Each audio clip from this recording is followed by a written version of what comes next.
বেতন বৃদ্ধি সহ নানা দাবি নিয়ে রাজশাহী সিটি কর্পোরেশনের দৈনিক মজুরি ভিত্তিক শ্রমিকরা বিক্ষোভ করেছেন। বুধবার বেলা 11টার দিকে নগর ভবনের সামনে এই বিক্ষোভ করেন তারা। এ সময় শ্রমিকরা কর্মবিরতির পাশাপাশি সিটি কর্পোরেশনের বিভিন্ন ফটকে তালা ঝুলিয়ে দেন ও বিদ্যুৎ সরবরাহ বন্ধ করে দেন।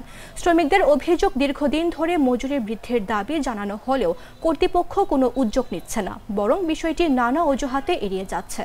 তারা জানান, বর্তমানে দৈনিক মজুরি 484 টাকা, যা দিয়ে সংসার চালানো সম্ভব নয়।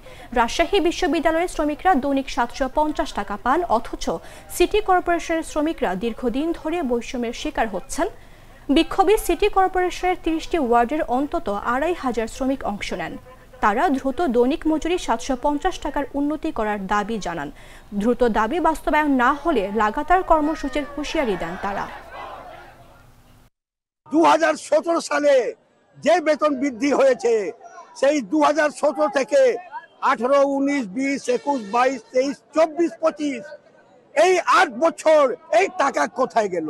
আজ বেতন, কাল বেতন, 18 বছর বয়স হলো, মাত্র 1405 টাকা বেতন পাই।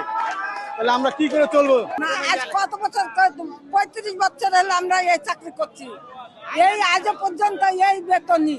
শ্রমিকদের বেতন প্রতি মাসে সর্বোচ্চ 3 তারিখের মধ্যে প্রদান করতে হবে। শ্রমিকদের যখন তখন চাকরির হুমকি দেওয়া যাবে না।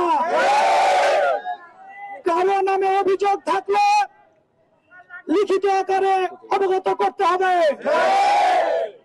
এবং একই অভিযোগ থাকলে তাকে অন্যত্রে ট্রান্সফার করতে পারবে। কিন্তু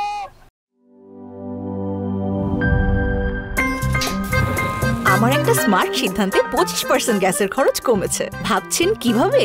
সাধারণ গ্যাস স্টোভ বদলে আমি এনেছি আরএফএল গ্যাস স্টোভ। এর সাইন্টিফিক নজল ও ব্রাস বার্নার ক্যাপ সমানভাবে তাপ ছড়িয়ে রান্না করে দ্রুত, তাই গ্যাসও বাঁচায় 25%, টাকাও বাঁচে 25%। আরএফএল গ্যাস স্টোভ নিরাপদ ও গ্যাস সাশ্রয়ী।